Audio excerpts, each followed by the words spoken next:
जोहार साथियों, मैं आपका दोस्त एंड होस्ट आज़ाद। जैसा कि आप देखे, आपने हमेशा ये चीज़ न्यूज़ सुना होगा कि आज ये वहाँ की सरकार गिर गई, आज वहाँ की सरकार गिर गई, आज वहाँ की सरकार गिर गई, तो इस पार्टी का जो नेता है वो उस पार्टी में चला गया, उस पार्टी का जो नेता है वो उस पार्टी में चला गया। आखिर ये क्यों होता है? आज इसी मुद्दे में बात करेंगे। यहाँ तक ये भी कि अभी जो बिहार में जो हुआ नीतीश कुमार का, उन्होंने आरजेडी और जेडीयू का जो गठबंधन था तोड़कर वो बीजेपी के साथ गठबंधन किए, तो लोगों ने उन्हें पलटू राम कह दिया, पलटू चाचा कह दिया, क्या से क्या कह दिया। तो ये जो चीजें हैं, जो नेताओं को जो छवि खराब होता है इस तरह करके, तो उनका छवि खराब होने का जिम्मेदार कौन है? वो लोग हैं जिन्होंने उनको पलटू राम कहा, या वो खुद अपने हरकतों की वजह से इस तरह से बदनाम हो रहे हैं? क्या कुछ है इसमें सच्चाई? देखिए, और सबसे बड़ा मुद्दा इसमें जो ये है कि अगर नेता इस तरह से करते रहेंगे, अपनी पार्टी से इस पार्टी में, उस पार्टी से उस पार्टी में, तो देश का जो भविष्य है वो कहां पे जाएगा? हम अगर किसी कांग्रेसी को वोट देते हैं, या किसी बीजेपी को वोट नेता को वोट देते हैं, या किसी आरजेडी या जेडीयू किसी दल के नेता को अगर हम वोट देते हैं, तो हमारा ये विश्वास होता है कहीं ना कहीं सिर्फ उस नेता को देखकर नहीं देते हैं, हम ये देखकर देते हैं कि वो इस पार्टी से है, और एक पार्टी का एक विचारधारा होता है, तो हम उस विचारधारा को, सिमिलर सोच वाले होते हैं, इसलिए हम लोग उस विचारधारा को चुनते हैं। जो लोग बीजेपी को नेताओं को वोट देते हैं, वो उनका विचारधारा जो होता है वो बीजेपी के विचारधारा से मिलता जुलता है, तब वो लोग उस कैंडिडेट जो होते हैं, बीजेपी के जो कैंडिडेट, उनको वोट देते हैं। सेम सेम कांग्रेस की तरफ, जो कांग्रेस से जो नेता होते हैं या जेएमएम से होते हैं, किसी भी अन्य पार्टी से होते हैं, वो उस पार्टी के विचारधारा को देखते हुए उस पार्टी के कैंडिडेट को वोट देते हैं।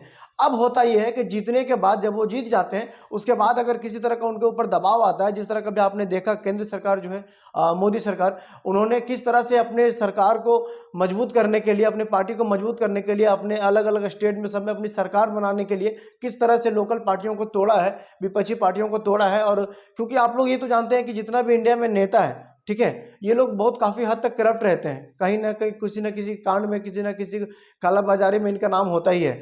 तो ये चीज मोदी सरकार जो उसका फायदा उठाती है, उनके पास ऑप्शन होता है कि आप या तो बीजेपी में शामिल हो जाओ, या तो फिर आपके खिलाफ जांच हो जाएगा। तो ये जो डर है ना लोगों का, नेताओं का, वो जो डर से जो नेता लोग होते हैं वो उनकी पार्टी में शामिल हो जाते हैं, अपनी पार्टी को छोड़ देते हैं और उस पार्टी में शामिल हो जाते हैं। जैसे कि अभी आपने देखा, बीजेपी को और जेडीयू का जो सरकार था, उनका विश्वास मत 12 तारीख को होना था, तो विश्वास मत में जो आरजेडी के 3 विधायक थे वो जेडीयू में चले गए।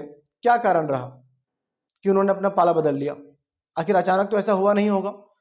क्यों गए वो लोग? वो लोग इसलिए गए होंगे क्योंकि बीजेपी की तरफ से, केंद्र की तरफ से उनके ऊपर दबाव बनाया गया होगा, अगर आप नहीं आते हैं तो आपका ये हो जाएगा, आपका ये हो जाएगा, आपका ये हो जाएगा। और उस दबाव से, क्योंकि वो लोग पब्लिकली इस चीज को बोल नहीं सकते हैं, इसलिए वो चीज़ों को इस तरह से प्रेशर किया होगा इनसाइडर स्टोरी के हिसाब से, और उनको फिर इस तरह से पुशअप किया गया होगा, वो उस दूसरी पार्टी में एक दबाव की वजह से चले गए होंगे। क्योंकि अगर नहीं जाते हैं तो ईडी, सीबीआई, क्योंकि आप देख ही रहे हो कि पिछले लगातार कितने सालों से ये चीज़ लगातार मोदी सरकार कर रही है विपक्षियों पर। तो ये जो चीज़ का डर है वो एक पार्टी से दूसरे पार्टी में नेताओं को कर देता है। अब सवाल ये है कि अगर यही होता रहा तो देश का भविष्य कहाँ जाएगा?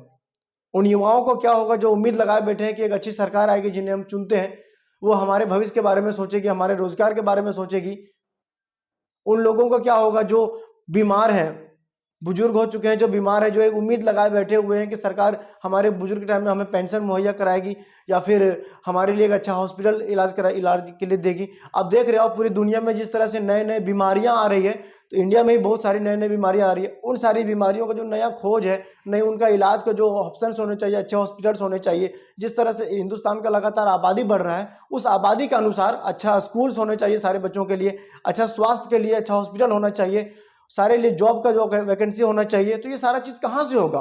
नए नए सेक्टर्स में नए सारे जॉब्स कहाँ से खुलेंगे अगर नेता दल बदलते रहेंगे इधर से उधर? तो इन चीजों पर जो है हमें अपने गौर और फिक्र करने की जरूरत है, ध्यान ये देने की जरूरत है कि हम जिस नेता को चुन रहे हैं वो सिर्फ एक पार्टी विशेष का है इसलिए उनको वोट दें, या फिर सच में उनको वोट देने के लिए, मतलब वो वोट उनको दिया जाना चाहिए इसलिए क्योंकि वो पढ़े लिखे हैं, वो डिजर्व करते हैं, वो हकदार है इस चीज का, या उनसे किसी बदलाव की उम्मीद किया जाए। तो मेरा आपसे ये कहना है कि अगर आप वोट देते हो ना किसी को, तो ये सोच कर दो कि ये बंदा कैसा है, ना कि उनके पार्टी को देखते हुए कि वो किस पार्टी से बिलोंग करते हैं, उनका विचारधारा।